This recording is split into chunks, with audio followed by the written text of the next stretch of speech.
Hello everyone, a very good afternoon to all of you. Welcome to Super Coaching UPSC by Textbook. This is Venkatesh. So guys, today I'm giving you about a very important case study of Bundelkhand region where I'll be discussing about a geographical perspective of the region of Bundelkhand, how certain topics of Bundelkhand, how it is used, certain topics which we study in geography across different subject, different kinds of dimensions, how we can use in the actual real world. I'm giving you a geographical perspective on that, and these kind of things which we'll discuss today in the session, you can use these kind of things as part of the content, as part of writing your answers. And because of the significance of the topics which I will be discussing today, segments of the topics today will be useful for you in even in the prelims of identifying certain places, of identifying certain MCQs as well about these things. Now, without much wastage of time, let us discuss the first current affair event in the recent era, which is about a geographical perspective of Bundelkhand, where you will see that recently there has been a news where there are plans afoot to develop a Noida-like industrial city in Uttar Pradesh, Bundelkhand. The government of Uttar Pradesh has identified that they wanted to develop a Noida-like industrial city in the Uttar Pradesh, Bundelkhand region. So first thing for us, where is the location of Bundelkhand? If you see the location of Bundelkhand, it is located in two areas, two centers, two regions of the Indian states of Madhya Pradesh and Uttar Pradesh, predominantly in Madhya Pradesh. You can see the areas of UP and the areas of Madhya Pradesh, mostly in the Madhya Pradesh region, but the plan is here for the development of UP's Bundelkhand, which you will be this would be helpful for you to prepare for the UPSC preparation. Then keeping this into consideration, so you have understood the location.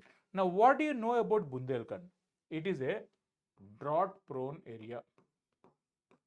It's a drought prone area. It is known for water scarcity. It is known for water scarcity.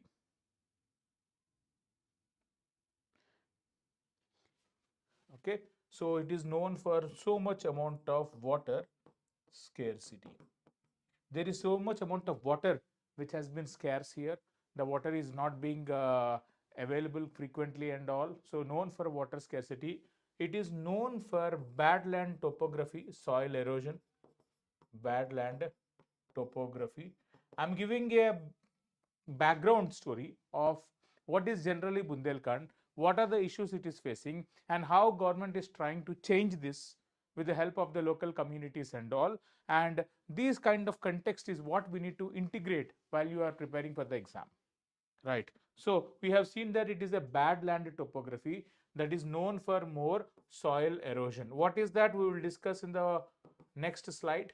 So bad land topography, and because of all these kind of things, it is known for out migration of its people towards various parts of the country, especially the regions like Delhi. You can see people migrate here outwards towards Delhi from the Bundelkhand region. This is the reality of Bundelkhand, right? Once you see this kind of things, a drought prone area, water scarcity, bad land topography, out migration, how do you think this thing is happening? How do you think that this bad land topography is happening? You see this is the drought prone area, drought prone area. This is the bad land topography, bad land topography. How do such things happen? First thing you need to understand, the first thing, the bad land topographical development you need to understand. First thing, you have the topsoil. Okay, this topsoil is naked, right? So there is a naked topsoil, that is there is not much amount of vegetation. So this is no vegetation. You can see in the first picture, there is not much amount of the vegetation here. There is no vegetation. Because of no vegetation, when there is a rainfall, a sheet of the top layer would be eroded, which we call it as sheet erosion. that is top layer erosion. Okay, so this is the first thing which will happen in any region, call it as sheet erosion. Once sheet erosion occurs, sometimes maybe because in the monsoonal region or because of wide variety of sudden outbursts of rainfall, you will find that occasionally there might be more rainfall, sudden, intense. At that point of time, you will find that there will be a small gully erosion which will be developed. You can see here, this is the small gully. Why do you think that small gully has been developed? The water rainfall has spread more into that region and it has developed some kind of a depression like feature, right? This is what we call it as gully erosion, right? When these gullies becomes much more dominant, that is when you will find that gullies will turn into ravines. Gully will turn into ravines, as you can see here. You can see this. The same one, slowly, because of intensification of the gullies, you will find that ravines will be developed. And these ravines becoming deeper and deeper, when the same cycle continues, they will turn into badland topography, as you can see in this picture. Badland topography. For example, you can see here, this is one such kind of badland topography being developed in the Chambal ravines. So be it Madhya Pradesh, be it the Uttar Pradesh, the Bundelkhand region is known for these kind of challenges. Keeping this into consideration, these regions will not be having much amount of water. When you don't have soil, when you don't have much amount of qualitative soil, when you don't have much amount of water, how can you grow agriculture? Even millets cannot be grown easily, isn't it? We do grow. It's not like Bundelkhand is not having at all or not having agriculture at all. We do have agriculture, but the thing is, it is very, very less. So when you have lesser amount of things in terms of agriculture, it is a challenge.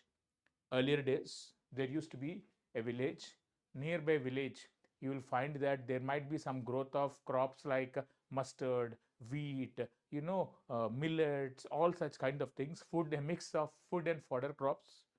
But with the development of more amount of ravines, more amount of badlands and all, there is not much agriculture which is practiced. Villages have been migrated and they are moving away from their cities into different parts of the country. When you see such kind of outmigration, it is having a challenge even in the cities where they are entering into, right? So a city like Delhi, if you see the city like Delhi and the surrounding regions, it is one big center which is attracting people from all corners of India, especially the northern India, where you see UP, Bihar, Madhya Pradesh, Rajasthan, all such areas. Majority of the people wanted to migrate towards Delhi and work there because of the economic opportunities like Delhi, which will attract. So this is the background of Bundelkhand. So you see that it's known for badland topography and drought and water scarcity and outmigration. Now, how do geography is helping? Can you see geography? This is the reason for erosion and all. You can see its linkages of badland topography. This is being developed. So this is the thing which we need to know. Moving further, what you also need to understand is that how the government is trying to plan for the development of the Bundelkhand region. One thing which they're trying to shift is focusing from shift of agriculture towards industries. Towards industries. Will this be a game changer? This is the question mark, right? Will this be a game changer? Before we discuss will this be a game changer, how they're trying to use it, what they're trying to develop is, you see this, that the Bundelkhand region is a vast extent of wasteland or land which is unused, right? So what we are trying to develop is, because the soil is anyhow not friendly for agriculture, we are trying to provide a big industry. Say a defense corridor is being planned in this part of the world. You can see here places like, you can see here, these are the places where you are finding the defense industrial corridor. You can see places like Lucknow, Kanpur, Chitrakoot. This is the Jhansi.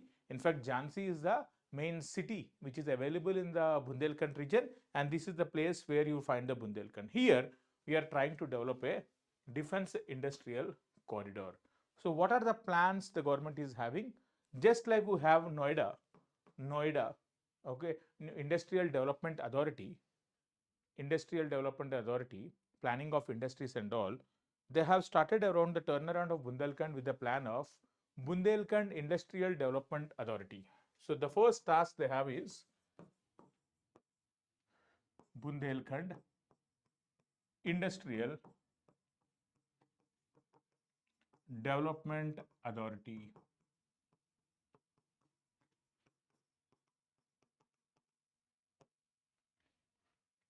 BIDA, Bundelkhand Industrial Development Authority. So what is this Industrial Development Authority will be doing? It will be trying to develop these areas by developing the residential areas, by developing the industrial areas and other networks of real estate, right? So when you see this Bundelkhand Industrial Development Authority, you will see this growth in this way. Not just that, you will have other things like there is a planning about BTL unit. There are plans about drug parks, right? Pharma, right? There are plans about pharmaceuticals. There is a plan about the things which I am trying about defense corridors and all these things. So if you are trying to develop all these things, the next important things talks about is the connectivity. So how do you connect? You are connecting with respect to the industrial corridors, right? So if you see here, there is already an established, there is a proposal of Bundelkhand Express Highway. Now you can see here, this is Kanpur, okay, this is Kanpur, and this is a place called Itawa along the Agra-Lucknow border, Agra-Lucknow Express Highway. From this, there is a proposal from Gonda village in Chitrakoot to Kudrel village in Itawa. It will be linked with the Lucknow-Agra Express Highway. Along with the Lucknow-Agra Express Highway, there is a proposal of linking of a Bundelkhand Express Highway to here. You can see this. This is the Bundelkhand Express Highway. One of the things you will be having is developmental node project. In geography, the transport connectivity, the industries and all, it is always based on developmental nodes. That's what we learn about geography. For example, you have Delhi, that is the big center, right? Delhi, right? Then you have smaller centers here, or Noida and Greater Noida, and Greater Noida. Then you have centers like Mathura, Agra, and you have Lucknow, right? And then the border. Now you see, slowly we are trying to do what? We are trying to connect like this, right? We are trying to connect here like this, right? So Delhi, Noida, Mathura, Agra, Lucknow. So now here we are trying to connect a new thing. So what is the new thing? This new thing is from the Agra-Lucknow border, Agra-Lucknow way, we are developing a Bundelkhand Expressway.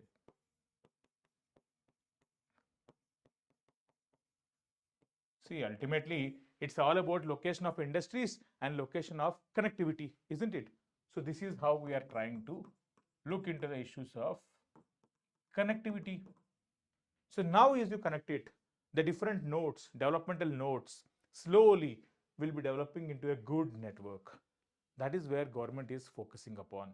When this you have, see, when you have a linkages from transportation to industries and to industries to connectivity, cities will be developed. Connectivity, cities will be developed. This is what we are calling about nodes. Industrial developmental area. Nodes are nothing but developmental areas. That is how geography can be helpful in the development of a certain region, right? With this focus, they are trying to transform the entire UP, where there is a talk about 1 trillion economy as well, where Bundelkhand they are trying to develop in this way. For these kind of things, we also need to address about water scarcity, isn't it? Water scarcity. So there is already Kane Betwa link. So government is already having around one of the project we have the interlinking of waters, Kane Betwa linkage of waters, which deals with water scarcity, right? So we need to look into the water scarce issue as well. So they are trying to develop in this way. Not just that, when they are trying to develop, you are also trying to develop in other aspects as well here. Say you are promoting, there is a mission about Jal Jeevan Mission, right? Jal Jeevan Mission, which is drinking water supply towards the people here. Now, when you are attracting the people, attracting industries and all, we need to provide drinking water. This is where the Jal Jeevan missions will come into the picture. Then we also have about other challenges. What is the other challenge you have? How can you check the, how can you put this kind of Bundelkhand badlands into check?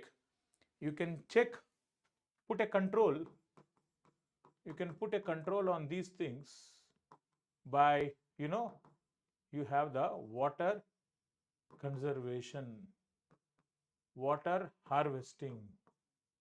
The only method to stop the spread of ravines very majorly is water harvesting.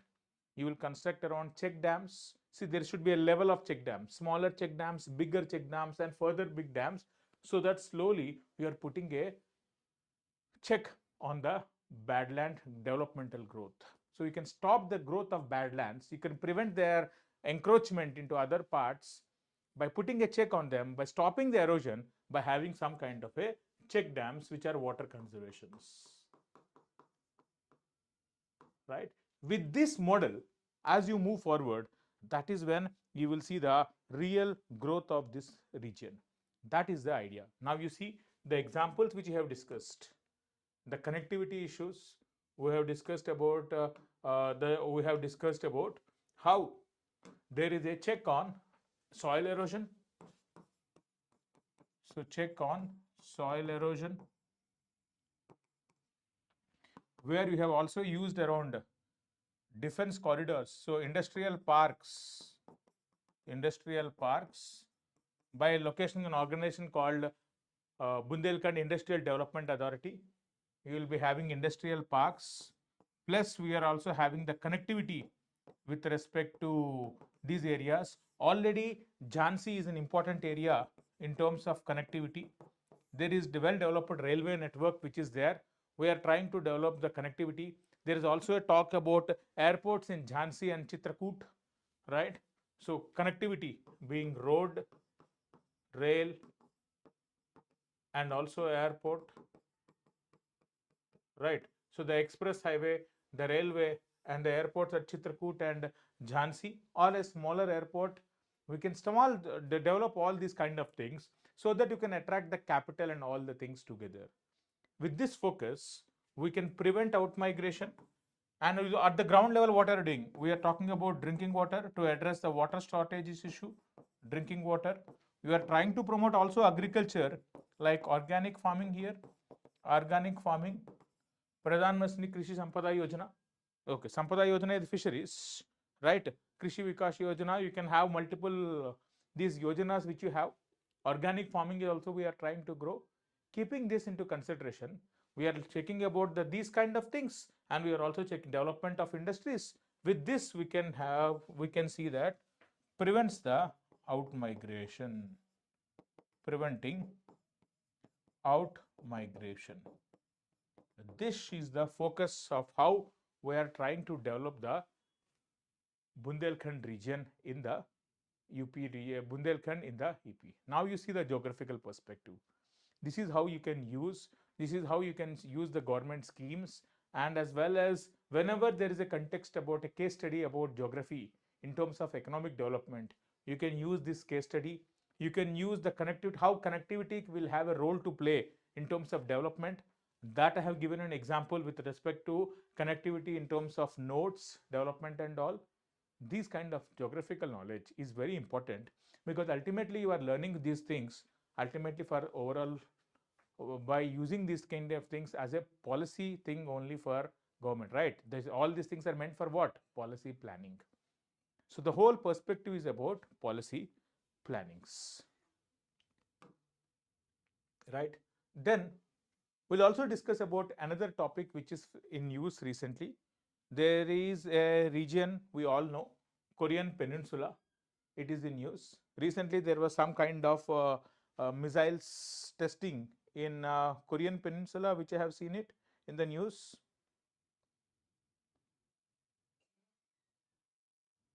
Right, just a minute.